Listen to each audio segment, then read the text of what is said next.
Look, I'm not smarter than you. People have this assumption about traders or people involved with the stock market that they're smarter than them, faster, quicker, somehow different, but that's just garbage and it's a myth. And I'm here to tell you that it's absolutely not true. I'm just a normal, everyday dude.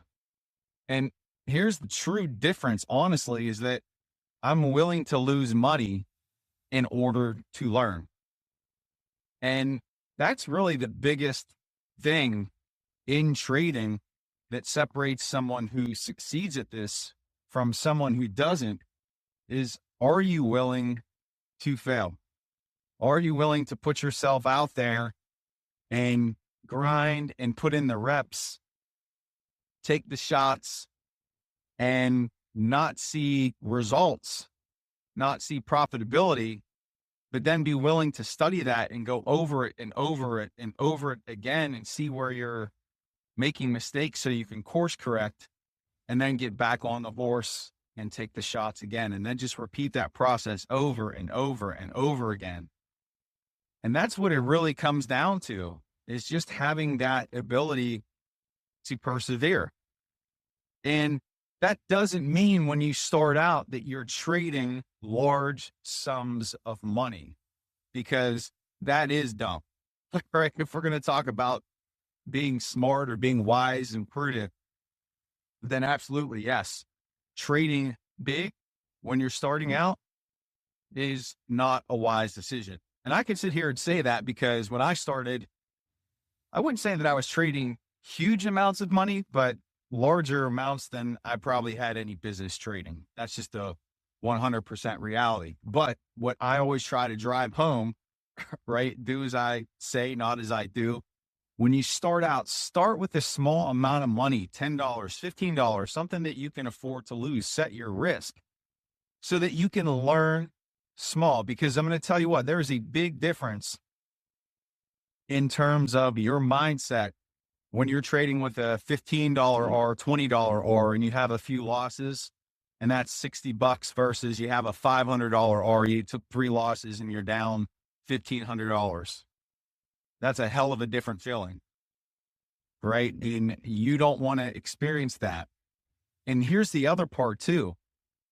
Traders just starting out, just beginning, I say this all the time, your confidence is the most important thing. And you have to protect that with everything you have. And so think about that for a second. If you're just beginning, you're just starting out, or you're contemplating pursuing trading and pursuing learning it, think about how you would feel just starting out doing something and you take a loss of $1,500 over the series of 3 trades. The probability is exceptional that you're going to feel like garbage. You're going to feel horrible. Like, I can't do this. I cannot succeed as a trader. It's just going to be a natural outcome. It doesn't mean that it's true, but that's going to be your emotional response. And so it's best to start small so that you can protect your confidence. And that's not an issue for you early on. But again, back to the original thing that I was saying, you don't have to have an Ivy League degree to trade the markets. You don't have to be a mathematician, right? Trading is second grade math. Can you add, subtract, multiply, divide? Yes, you can.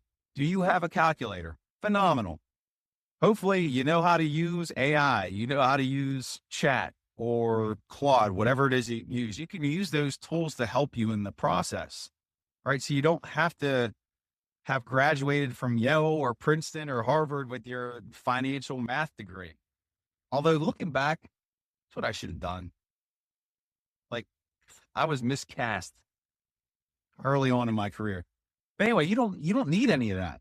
You don't need any of that. And I'm here to tell you that because I know, right? I was a high school English teacher, right? I've always loved numbers though. I love statistics growing up. Used to keep track of all the football statistics for the Pittsburgh Steelers. Obviously, you guys see me wearing Steelers hats all the time. but second grade math.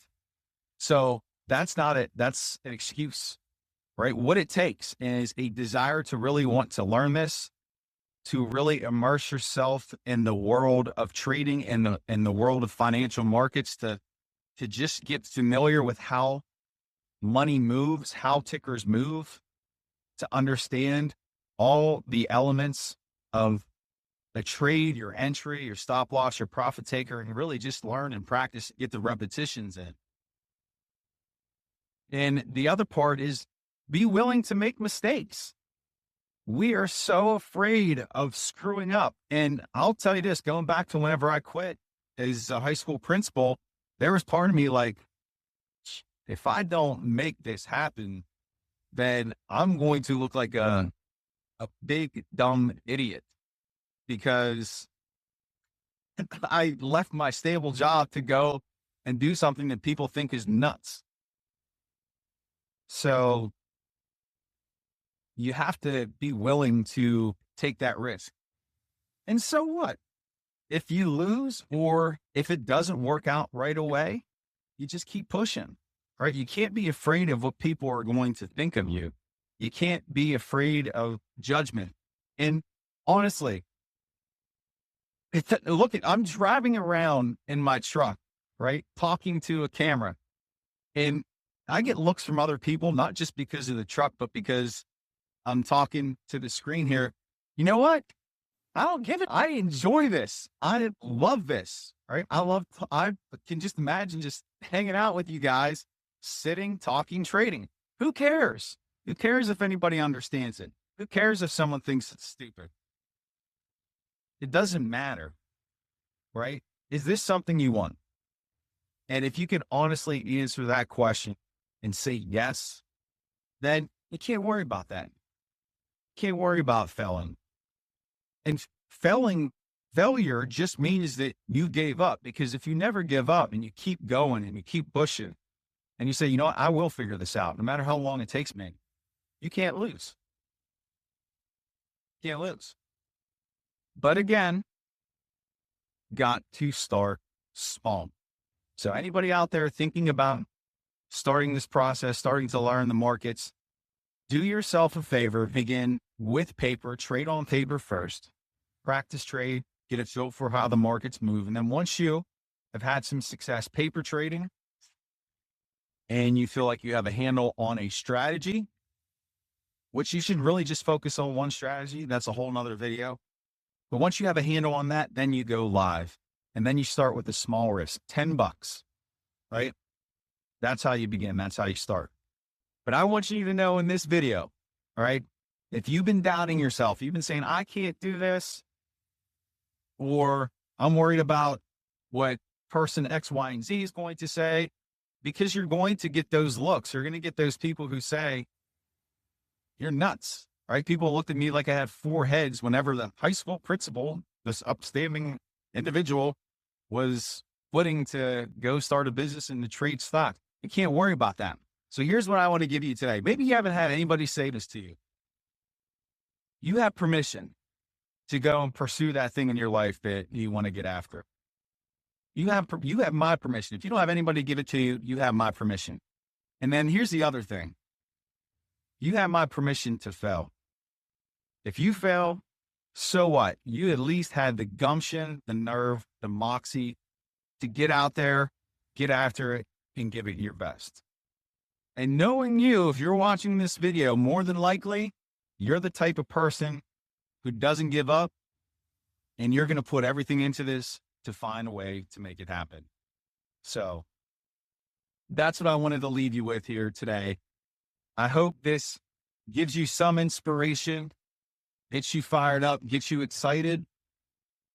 But I'm going to stop talking, because you need to get on your computer and start back trading right now. So if you want to learn the markets, make sure you sign up. In the description, there's a link where you can get my free course that teaches you the fundamentals of trading and investing. Make that happen. Check out these videos here on the side when you get a moment, and I will see you back here the next video. Take care, everyone.